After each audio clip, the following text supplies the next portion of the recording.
Hey guys, Ray from loveyourrv.com, coming to you from the Buenos Aires Wildlife Refuge, way in southern Arizona, maybe about 50 miles from Tucson.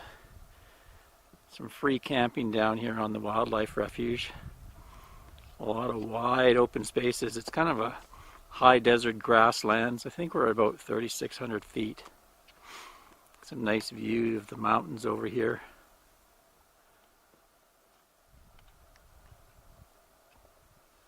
Anyway, today I was gonna do a video. A lot of people have asked me about what we can run on our solar system.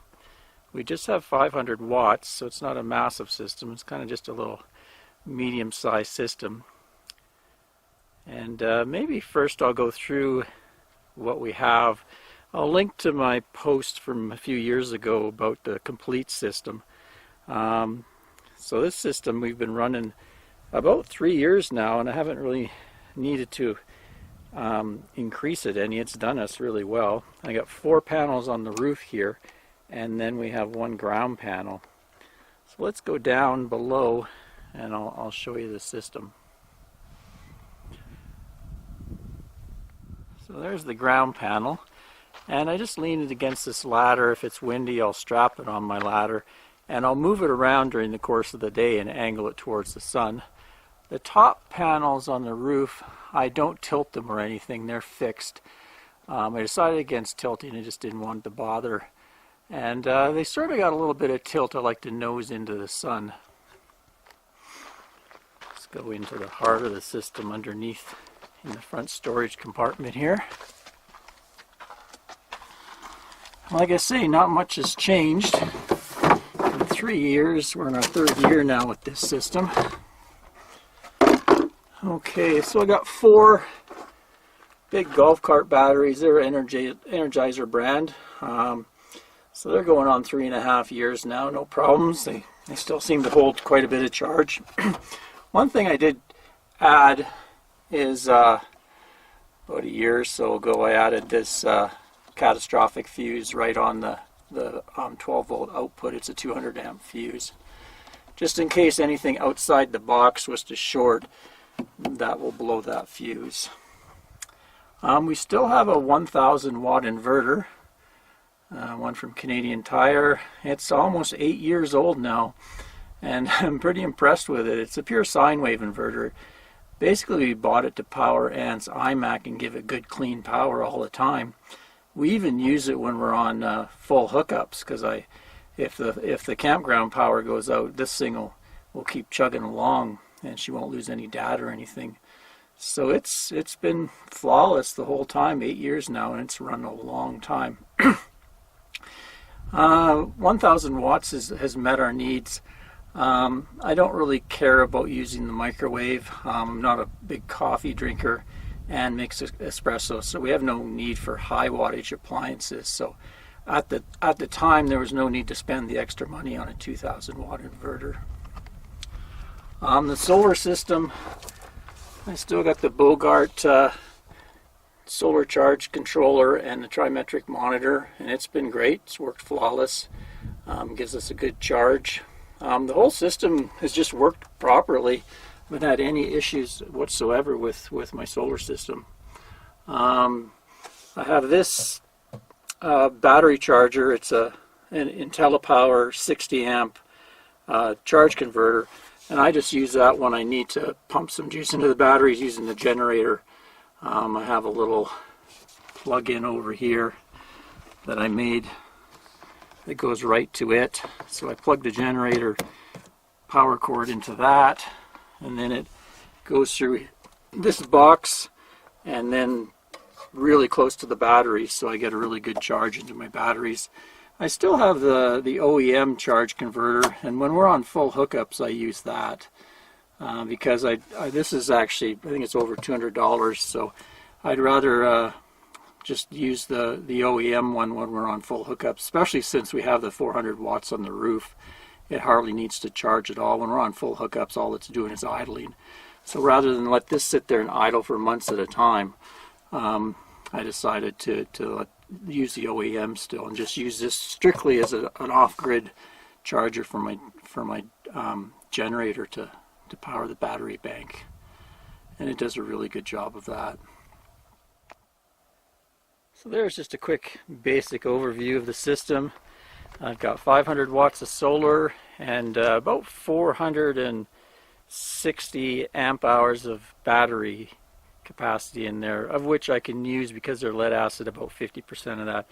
So call it around 200 to 225 amp hours I can draw to my batteries before they definitely need to be recharged. So let's go in and show you what we run.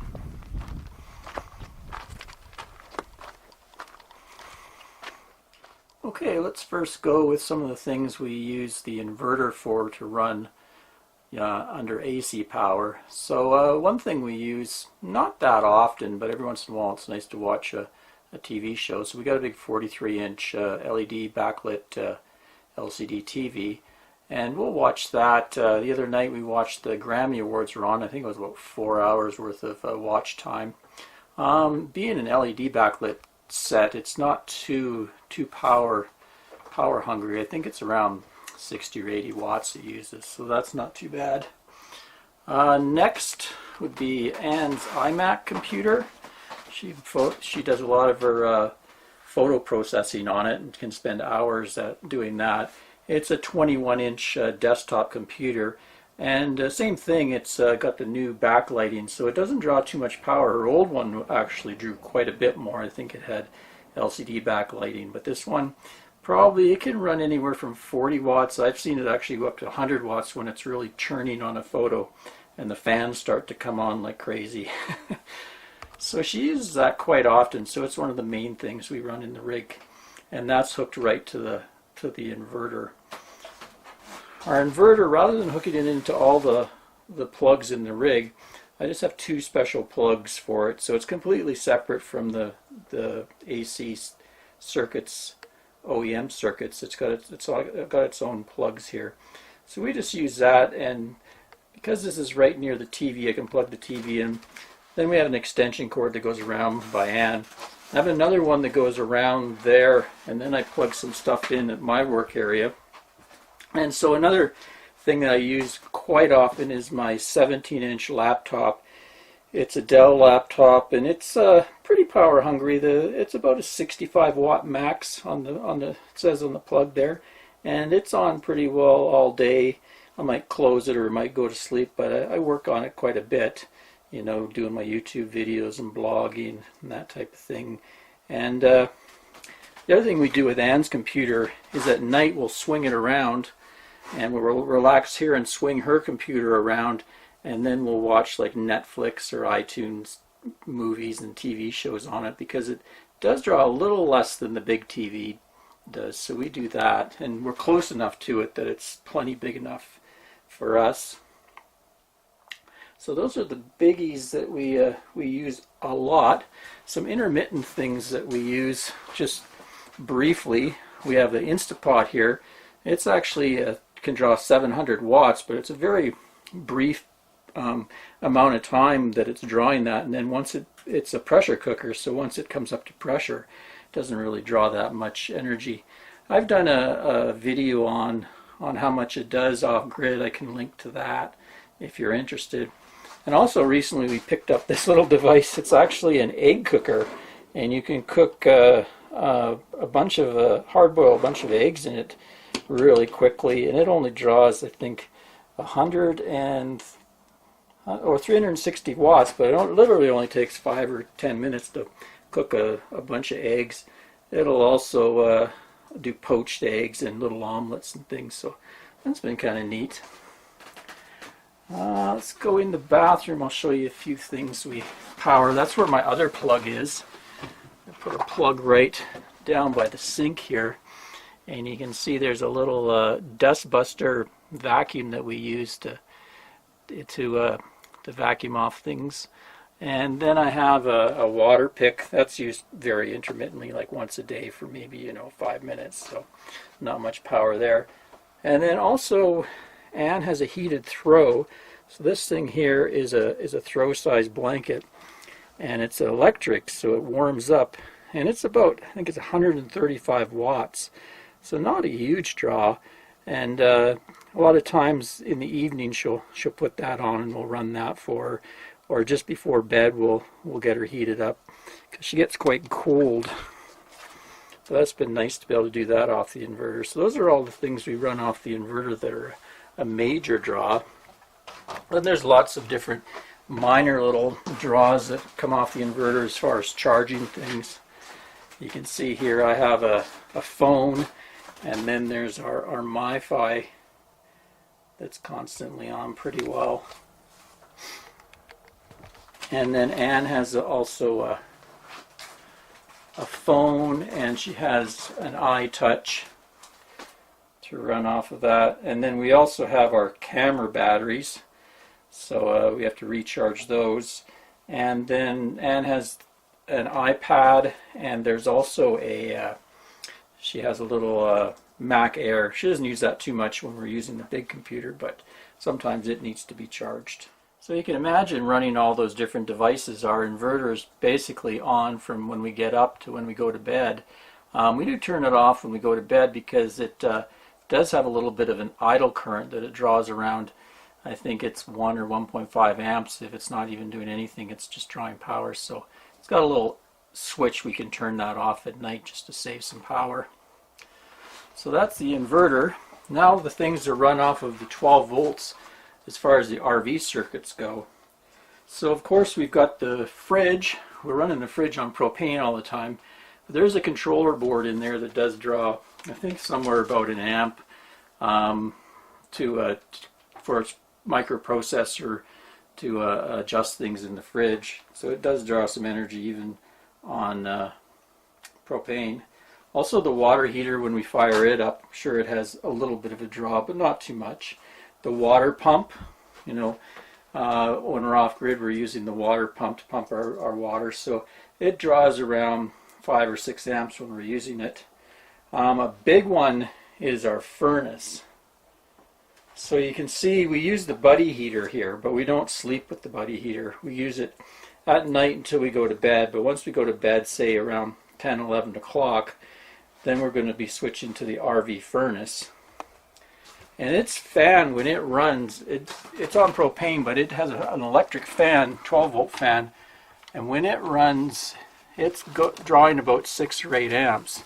So that depends on how cold the night is.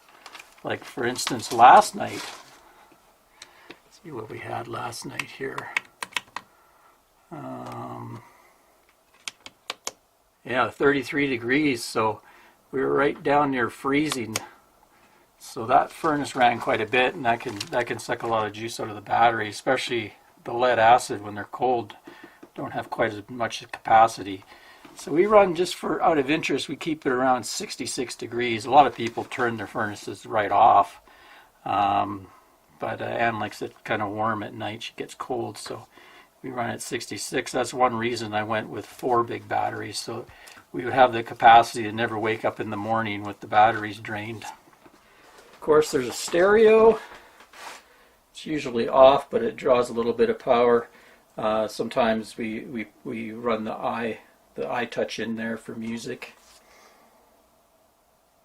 And of course we have LED lights. We switched out the regular lights to LED, but they still do draw some power, especially in the winter when you got a lot of dark nights. Less and less as the daylight extends. We also have the wine guard on the roof.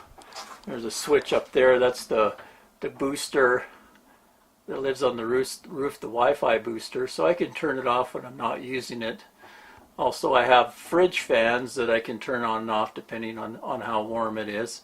Of course, when it's warmer, we're usually going to get some good sun, so they don't draw too much, but I do have a pair of fridge fans in there. What else do I got? Oh, I've got a Wii Boost over here. That red button is actually to turn on and off my cell booster that lives up there. So if we're really in a fringe area and we need to boost, then that thing's going to be on as well. We have several different fans. We've got this new Sirocco fan that I installed. That's been really nice. And we also have the Fantastic fan. And there's a bathroom fan, and then there's a fan. We don't use it too much, but there is a fan above the stove. There's the propane detector that's always on, drawing a little bit of juice. That's down there. There's a lot of little parasitic loads in an RV you wouldn't think of.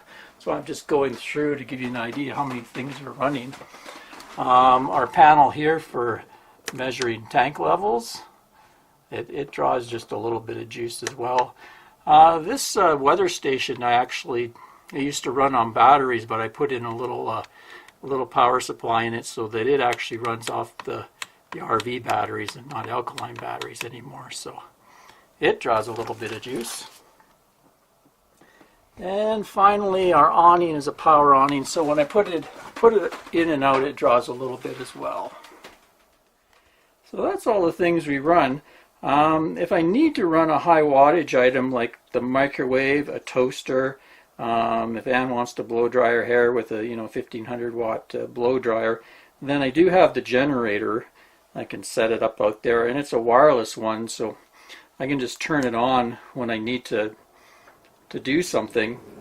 Say I want to make toast or use the microwave, and it'll run, the power turns on, do whatever I need to do, and then we can just turn it off.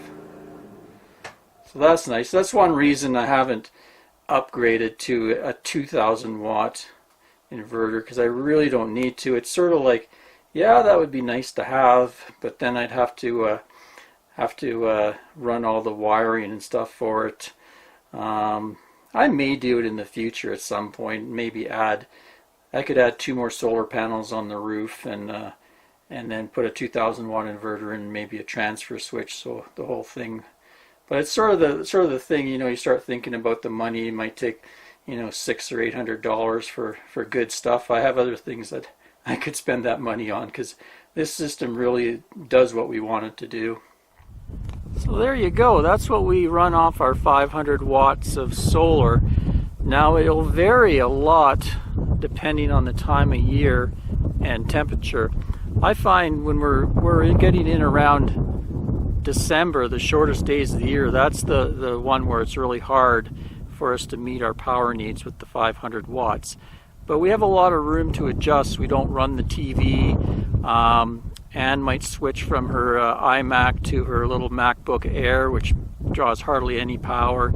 So we have ways to accommodate the shorter days and the lower sun angle and the temperature increase. Because the temperatures increase, we have to run the furnace more, so that's a big draw. I find once we get into mid-January, after that there's no problem. Sometimes when we get into March and April, I don't even put that 100 watt ground panel down, even, because we're getting enough power. The days get longer and the sun gets higher, so you get better sun angle, longer days. But the generator usually comes out a couple times in December, or if we get multiple cloudy days in a row. Like today's been fairly cloudy.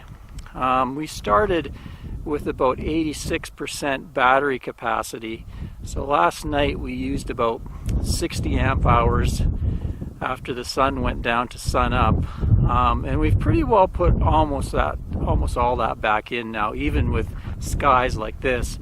But if it clouds up really dense, then we'll get a couple days, and once the batteries get down to around 70 or 75%, I usually fire that generator. But when it's running, when the batteries are quite depleted, it can put in about 50 to 60 amps an hour into there, and then it slowly comes down as they start to charge up. But I find I only really ever have to run the generator maybe an hour or two a day when it's really bad solar skies. I think I looked at this is that new Energizer generator that I've been playing with, and I think I looked at it has an hour meter on. I think it's got 35 total hours on it now, and 15 of those were just playing around when I got it. So we've really only used 20 hours of generator time so far. So that's about average for us when we're down here, and probably we won't need to use it much at all for the rest of the trip. So there you go. I hope that helps folks that are contemplating solar and kind of wondering how much solar they need to run certain items. My advice is start out, improve your batteries first. Get a good battery monitor system like the Trimetric or the Victron, so you know how much you're using, and then you can plan how much solar you need. So I just brought this big pillow bladder that Ann got me for Christmas. Just testing it out. What I did is I filled it up at the last place we were at. So I filled the rig, and then I filled another 30 gallons into this, and it fits right in between the hitch, so I was able to tow with it, so I should be able to stay here a lot longer with that. Just putting her to the test, giving it a good test before I review it. The other night it went down to 22 Fahrenheit, and actually part of the top part of it froze a little bit, so that's a bit of a torture test, but you can look forward to a review in the future to do with that once I'm finished using it for the season. Anyway, till next time, Ray from loveyourrv.com. Thanks for watching, everyone. Cheers.